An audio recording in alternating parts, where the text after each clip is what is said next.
Hey guys, this is John from Walkthrough Code. So in the last video we showed you guys how to iterate over an array of values and output it to the component.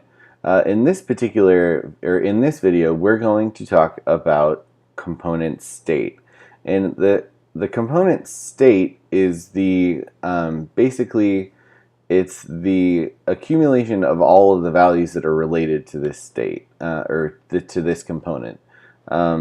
And the way that we create that is with a well, there's actually multiple ways to do this, but this is the way that I'm going to show you how to do it. So we're going to have a constructor, and then inside of here we're going to, this is just one of those things that you just have to do. So super, if you want to learn about classes and how they work in JavaScript, I'll probably make a video on that later on down the road, but for now just know that super, in theory, inherits a specific set of values from any parent constructor or any parent class, blah, blah, blah.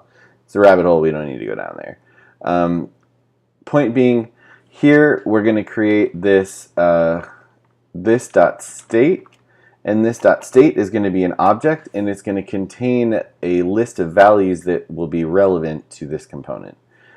So here we're going to say names, and we will just move this bad boy here into here, and we'll get rid of this people. And so state is really obviously most of I don't want to say the most common way, because that's kind of true and kind of not true, because of state management libraries and things like that. But for a small app like this, we're just going to manage it like this. So basically, so we have this dot state, and these are the values that will be relevant to this particular component. So we're just going to output the same thing we did before, but we're going to use it we're going to do it using state. But so obviously we're not going to be using people because we got rid of that.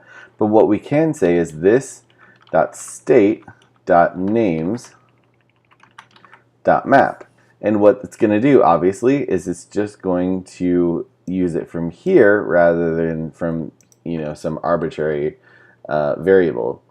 And so we're going to save this, and it's going to work fine, right? Because now we're just accessing the array from a different location. In the next video we're going to talk about creating child components and things like that. So I'm totally looking forward to it. If you have any questions about how to use state, leave a question in the comment section below. Other than that, please like and subscribe. I look forward to seeing you in the next video, and keep coding.